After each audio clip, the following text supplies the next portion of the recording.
Hello student, I am Sonam. Welcome back to my YouTube channel Apna Vidyalaya. आज के इस video में हम आप सभी को बताएंगे क्लास 10th सामाजिक विज्ञान में पास होने का सबसे जबरदस्त और सबसे बेस्ट तरीका आज के इस वीडियो में हम आप सभी को बताएंगे। ठीक है, जो सबसे आसान तरीका है और सबसे बेस्ट तरीका है। अगर आप सभी की तैयारी जो है सामाजिक विज्ञान की, सोशल साइंस की अभी तक नहीं हुई है, ठीक है, और ऐसे में आप सभी को बोर्ड एग्जाम देना है, ठीक है, और ऐसे में आप सभी का क्या रहा है कि आपको डर लग रहा है, आपकी दिल की धड़कनें बढ़ रही है कि कहीं हमारे सोशल साइंस में, ठीक है, यानी कि हमारे सामाजिक विज्ञान में नंबर कम ना आ जाए या हम सामाजिक विज्ञान में फेल न हो जाए। ठीक है, तो यहाँ पे हम आप सभी को एक बहुत ही जबरदस्त ट्रिक बताएंगे। ठीक है, यानी कि अगर आप सभी लोग अभी तक कुछ भी नहीं पढ़े, आपकी बिल्कुल 0% तैयारी है सामाजिक विज्ञान की, ठीक है, और आपको पेपर देना है, तो यहाँ पे हम आप सभी को ऐसी ट्रिक बताएंगे कि बिना कुछ पढ़े, बिना याद किए, केवल ट्रिक से आप सभी लोग, ठीक है, सामाजिक विज्ञान में पास ही नहीं बल्कि बहुत अच्छे नंबर ला सकते हो। ठीक है,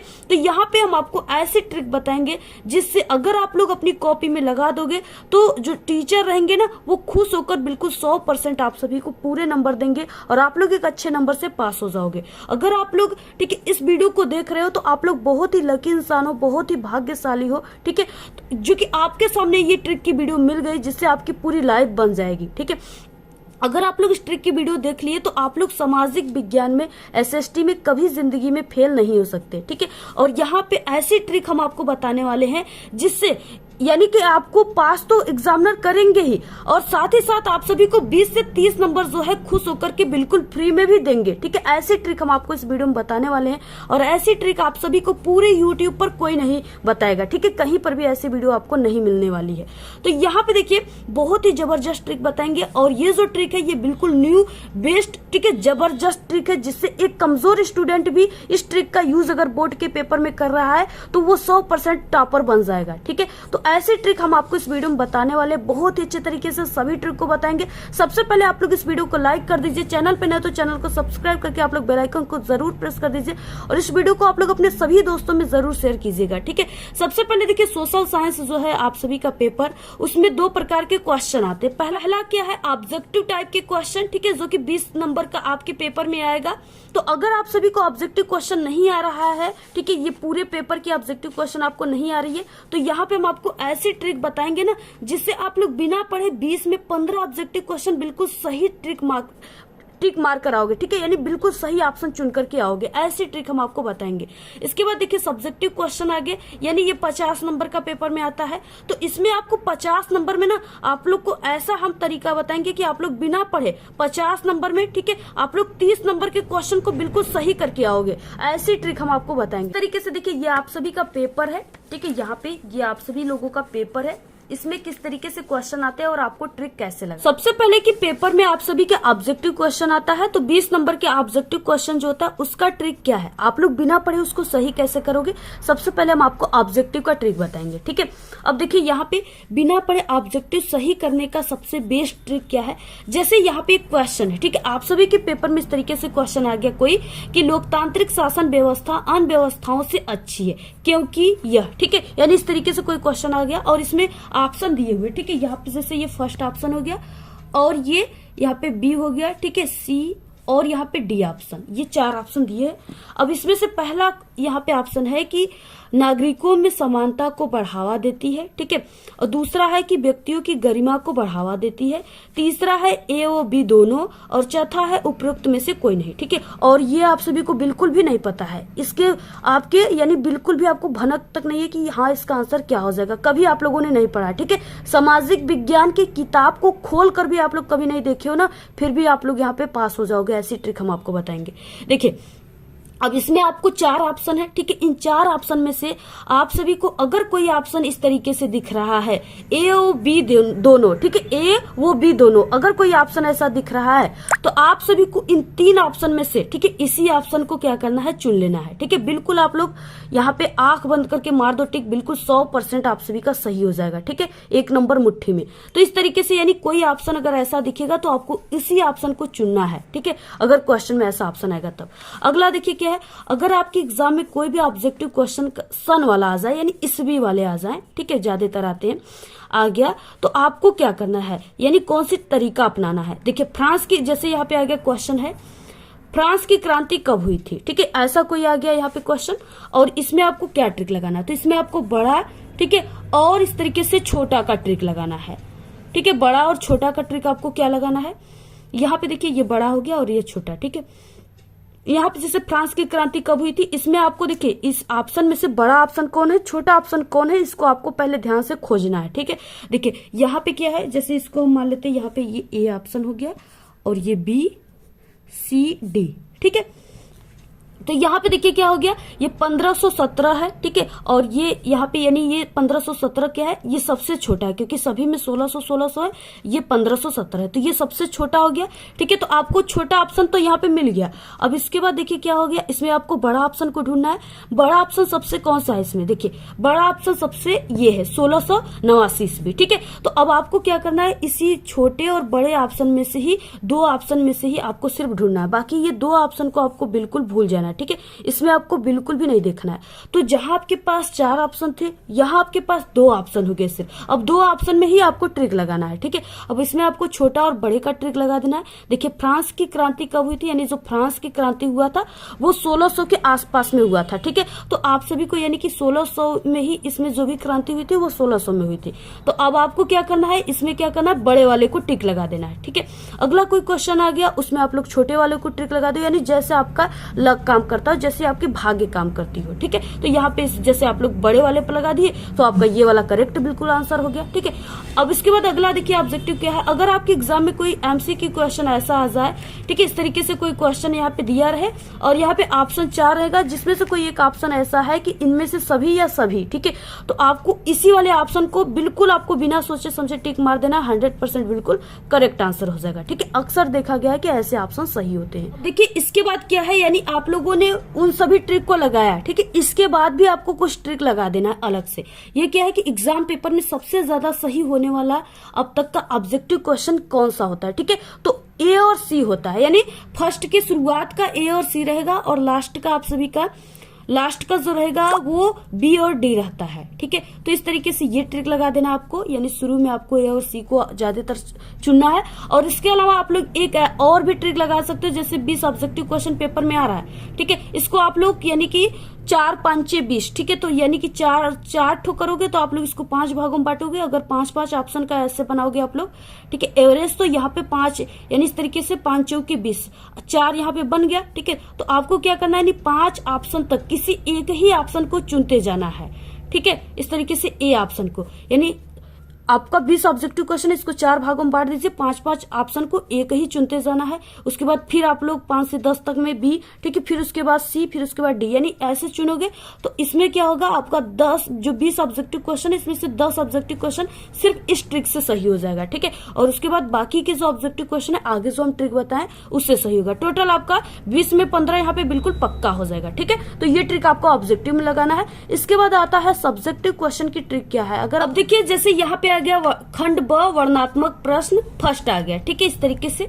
अब ये यहाँ पे 4 नंबर के हैं और आपको इसका आंसर बिल्कुल भी याद नहीं है। आपको क्या ट्रिक लगाना है, सबसे पहले कि आपको जो चीजें होती है, यानी शुरुआत करने की जो चीजें होती, कॉपी लिखना प्रारंभ करने की जो तरीका होता है, पहले आपको वो उसको करना है, ठीक है। पहले आपको खंड ब वर्णनात्मक प्रश्न फर्स्ट को लिखना है ऐसे, यानी इस तरीके से खंड ब वर्णनात्मक प्रश्न फर्स्ट, ठीक है। प्रश्नोत्तर संख्या जो भी उसको ऐसे लिख दीजिए आप लोग सबसे पहले कॉपी में, ठीक है। इतना आप लोगों ने कर लिया। इसके बाद आप सभी को क्या करना है, यानी ये जो क्वेश्चन है इसमें फ्रांस की क्रांति कब हुई, इसका मुख्य कारण क्या था, इसमें 2 क्वेश्चन है। पहला आप सभी को क्या करना है, यानी पहले आपको क्या करना है कि इसी क्वेश्चन में से ही आपको कीवर्ड ढूंढना है, ठीक है। यानी आपको सबसे पहले हेडिंग लिखना है, हेडिंग आपको क्वेश्चन में से मिलेगा। जैसे ये फ्रांस की क्रांति कब हुई थी, ठीक है, तो यहां से हमें एक हेडिंग मिल गया कि फ्रांस की क्रांति, ये हेडिंग मिल गया। अब आपको सबसे पहले हेडिंग लिख देना। देखिए एग्जामिनर जो खुश होते हैं आपके सोशल साइंस के पेपर में कॉपी में, वो हेडिंग को देख करके खुश होते हैं, ठीक है। अब आपको यहाँ से हेडिंग मिल गया, बिल्कुल सही सही यहाँ से हेडिंग आप लोग छाप दीजिए ऐसे, ठीक है। आप लोगों ने ऐसे छाप दिया। अब इसके बाद लिख दिए। इसके बाद देखिए क्या है, फ्रांस की क्रांति कब हुई थी, यानी ये एक क्रांति है, ठीक है, यानी युद्ध है। अब आपको क्या लिखना है इसके बारे में बिल्कुल पता नहीं है, ठीक है। अब लिखना क्या है, देखिए फ्रांस की क्रांति कई साल पहले राजा के शासन काल में हुआ था। देखिए ये सब जो क्रांति युद्ध ये सब होता था ना, ये पहले के जमाने में होता था, यानी पहले होता था, ठीक है। राजा जब उसमें राजा का शासन रहता था तब होता था, ठीक है। तो आप सभी को अगर यहाँ पे नहीं सन याद है कि हाँ फ्रांस की क्रांति जो है 1789 ईस्वी में हुआ था, ये चीजें नहीं याद है, तो आपको वहां पे क्या लिख देना है, कई साल पहले, ठीक है। यानी कि जो 1789 है वो आज से तो कई साल पहले बीत चुका है, तो उसको आपको क्या लिख देना है, कई साल पहले। और पहले क्या रहता था, पहले ये सब मुख्यमंत्री प्रधानमंत्री का शासन नहीं था, उस समय राजा का शासन रहता था, ठीक है। कहीं भी युद्ध होता था तो उसमें राजा का शासन होता था, तो आपको क्या लिख देना है, कई साल पहले राजा के शासन काल में हुआ था, ठीक है। अगर ऐसे आप लोगों ने लिखना प्रारंभ कर दिया, ऐसे आप लिख दिए, ठीक है, तो एग्जामिनर यहाँ पे भूल जाएगा कि आखिरकार आपको क्वेश्चन में सन भी लिखने के लिए आया है कि नहीं आया है, ठीक है। क्योंकि इतना अच्छे तरीके से आप लोगों ने लिखा है ना यहाँ पे, बिल्कुल व्यवहारिक तरीके से, कि एग्जामिनर इसी की जो है लालसा में रहता है। अगर ऐसा एग्जामिनर को कोई कॉपी मिलेगा तो वो यहाँ पे खुश होकर नंबर देते हैं, ठीक है। तो यानी आपको ऐसे लिख देना है, कई साल पहले राजा के शासन काल में हुआ था। यानी जहां पर ऐसा कोई क्वेश्चन आ जाए जिसमें आपको सन लिखना है, तो आपको सन नहीं याद है सही कि हाँ यही सन में हुआ था, तो आपको कई साल पहले लिख देना है, ठीक है। तो ये चीजें आपको लिखना है फ्रांस की क्रांति हेडिंग डालकर। इसके बाद इस क्वेश्चन में एक और था यहाँ पे कि इसका मुख्य कारण क्या था, ठीक है। अब देखिए मुख्य कारण में क्या था, सबसे पहले आपको उसी क्वेश्चन से हेडिंग बनाना है, फ्रांस की क्रांति का कारण, ऐसे हेडिंग बना लिया आप लोगों ने।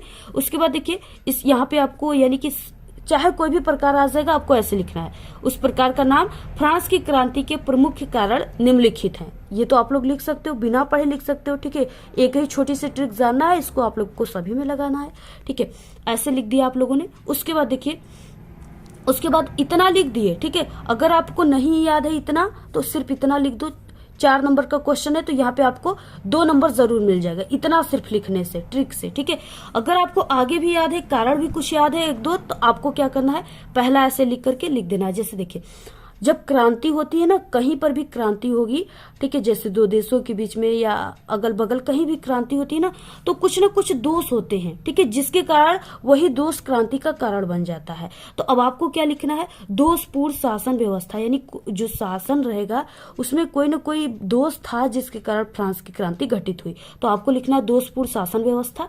और इसमें आपको ऐसे हेडिंग लिखने के बाद क्या लिखना है, देखिए और यही आपको लाइन सभी में यूज करना है, ठीक है।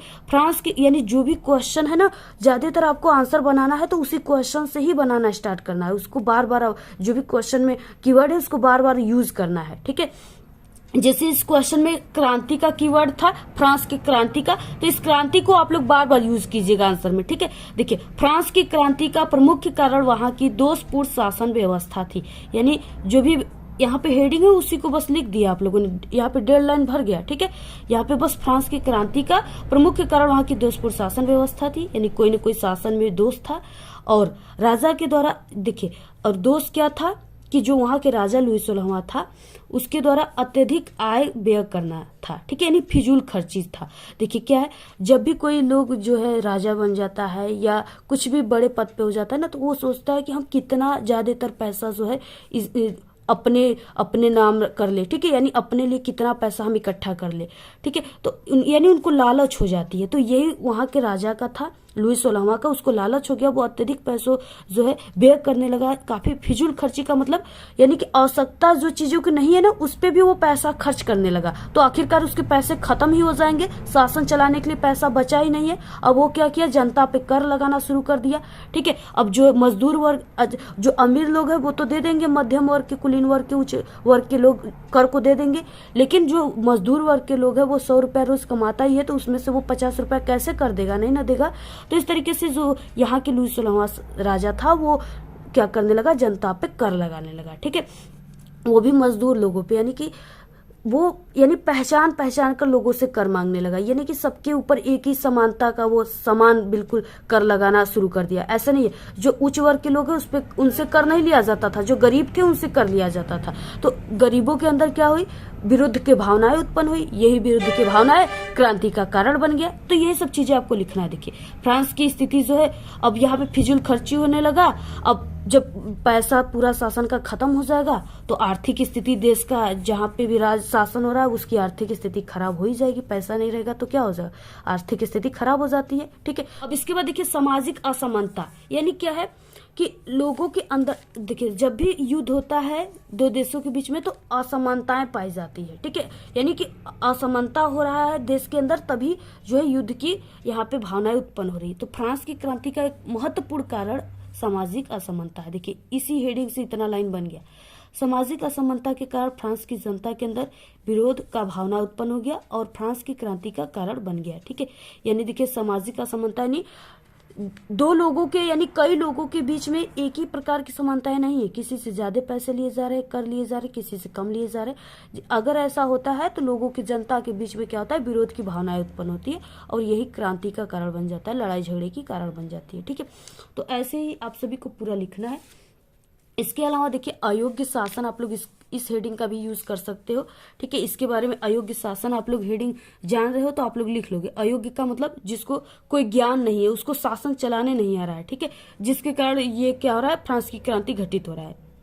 तो आपको ऐसे यानी इन सब हेडिंग का यूज करके आपको लिख देना। अगर आप लोगों ने इतना पूरा लिख दिया, ठीक है, तो आप सभी को 4 नंबर का क्वेश्चन है तो आपको यहाँ पे 3 नंबर पूरे दिए जाएंगे। ठीक है, अगर इतने जैसे हम बताया ऐसे लिख दिए ना तो पूरे 4 नंबर में 4 नंबर आपको दिए जाएंगे। ठीक है, 100% गारंटी पूरे आपको नंबर मिलेंगे। यानी जो क्वेश्चन है सबसे पहले उसको पढ़ने के बाद उसमें से हेडिंग निकालना है, उसके कीवर्ड को पकड़ना है और कीवर्ड के माध्यम से आपको आंसर बनाना स्टार्ट कर देना है। ठीक है, छोड़ना नहीं है। देखिए जो सामाजिक विज्ञान है ना, इसमें आप लोग जितना अपने शब्दों से बनाकर लिखोगे, अपने व्यवहारिक भाषाओं में लिखोगे, ठीक है, उतना ही आपको अच्छे एग्जामिनर नंबर देते हैं। कोई सटीक आपको आंसर लिखने की जरूरत नहीं है कि हाँ बिल्कुल किताबी वाला ही ज्ञान आपको लिखना है। ठीक है, आप लोग अपने से बनाकर लिखिए, कीवर्ड के माध्यम से लिखिए।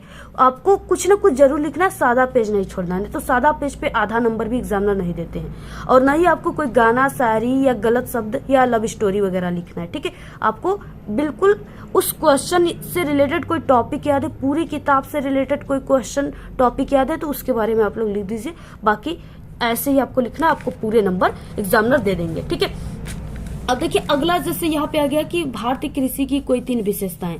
अब आप लोग भारतीय कृषि के, अब यहाँ पे कृषि आपको कीवर्ड मिल गया। कृषि के बारे में आप लोग जानते हो, कृषि का मतलब खेती बाड़ी होती है। और यहाँ पे भारतीय कृषि यानी कि कृषि कौन करता है, किसान लोग करते हैं। ठीक है, क्या क्या करते हैं, यहाँ पे धान करते हैं, गेहूं करते हैं, ठीक है, बाजरा वगैरह, नहीं जो भी चीजें हैं उसको लिख दीजिए। ठीक है, उसके बाद उनकी विशेषताएं क्या है, तो वो कैसे करता है, यानी कि ट्रैक्टर से जोतता है, ये करता है, वो करता है। ठीक है, अच्छी क्वालिटी के यानी बीजों को वो नहीं खरीद पाता है भारत के किसान। तो ये सब चीजें ही आपको बनाकर लिखना है। कितना सरल है, बहुत सरल है। विदेशी व्यापार आ गया, यानी ऐसे देखिए यहाँ पे क्वेश्चन जो है अलग भी आ सकते हैं। यहाँ पे जैसे कोई भी क्वेश्चन आएगा जो हम आपको बताएं ट्रिक, वही आपको लगाना है। विदेशी व्यापार आ गया। विदेशी व्यापार का मतलब आपको, विदेशी का मतलब आप लोग जानते ही होंगे कि विदेश में यानी हमारे देश से दूसरे देश में व्यापार का मतलब व्यापार हो रहा है। ठीक है, अब उसके लाभ आप लोग लिख दीजिए, जो भी यानी उसके बारे में बनाकर थोड़ा बहुत लिख दीजिए।